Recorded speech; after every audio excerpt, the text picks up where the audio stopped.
Okay, I want to show you what we found yesterday. I had never seen this before. The kids arranged it like this. But do you see the little tiny egg? Look at it. Look at it. Ah. Okay, so apparently it's called a fairy egg. So cute. Also a witch egg or a fart egg, which my kids will like. So according to the internets, it's not a problem unless it starts happening a lot. So we're gonna go look right now and just make sure there's not any more out there. First of all, it is raining again. I think it's gonna rain all week. Second of all, if you have ever been on the fence about getting good boots, just do it. It has been such a game changer. I was always like, no, I'm fine, and my tennis shoes, terrible. Or I'd go and buy like just like the really cheap rain boots, and then of course they wouldn't be rainproof, waterproof, and then I'd be sloshing around in mud and just my feet were all wet. It was miserable. So these, go buy yourself a good pair of boots.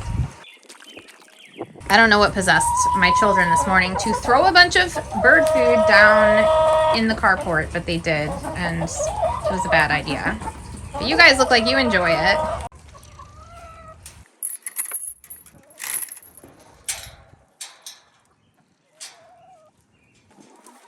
All right, moment of truth. Everything looks normal sized. Why are there 2 white eggs?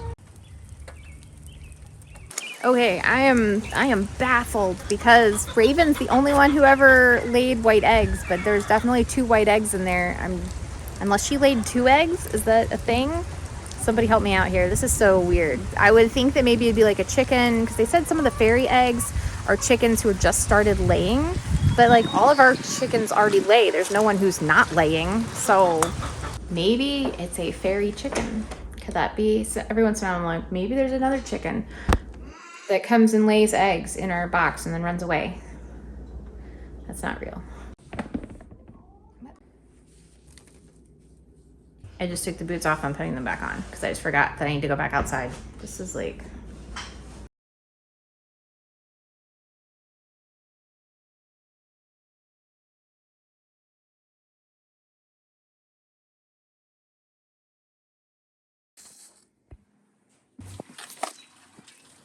I put dirt in those pots and I was gonna put seeds in the pots, and I was like, I need to water them down. And I was like, why don't I just stick them outside with the rain? Because I believe that rainwater is absolutely the best type of water. So I'm gonna leave them out and let them get wet out here.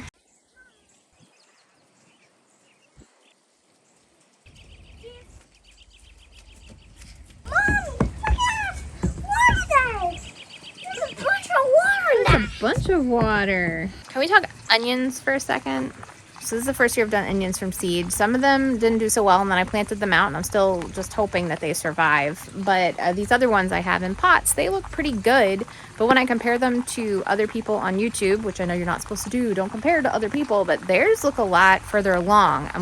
Maybe they just planted them a lot sooner than I did. I mean, they look healthy. They're just not very big, I guess, is the main thing.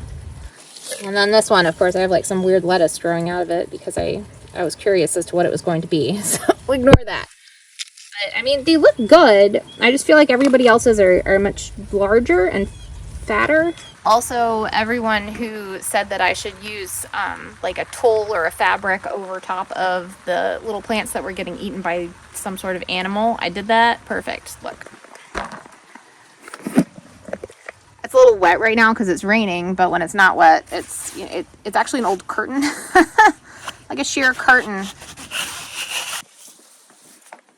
Okay, now I'm curious, like, how are those onions doing?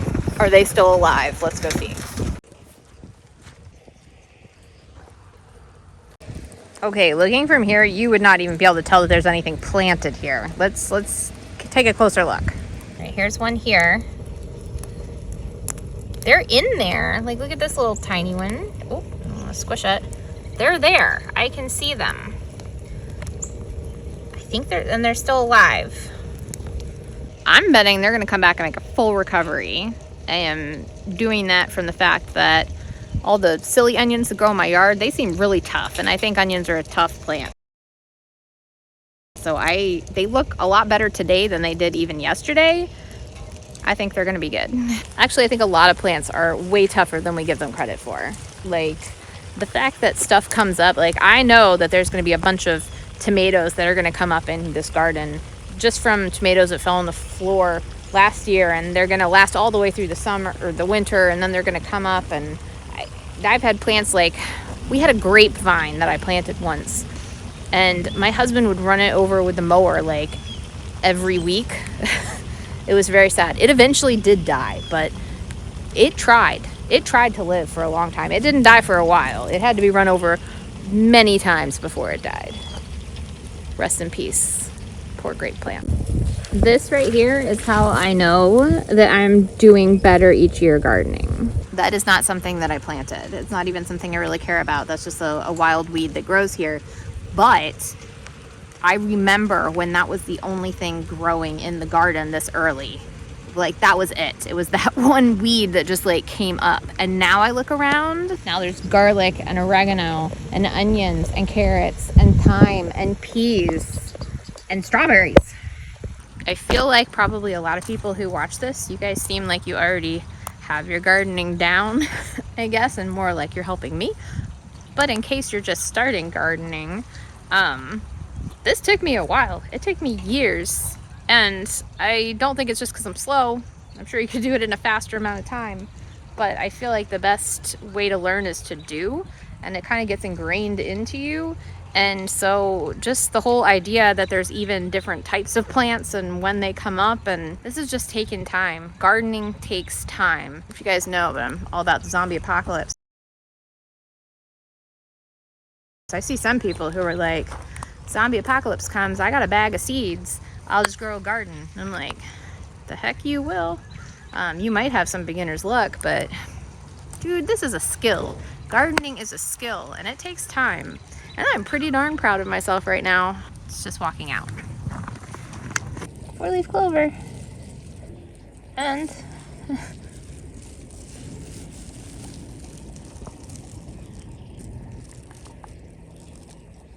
sometimes I get comments like, are you worried your ground is like radioactive because you have so many 4-leaf clovers? But you know, I prefer to think of it as perhaps this land is just really magical. I mean, I just found out today we have a fairy chicken.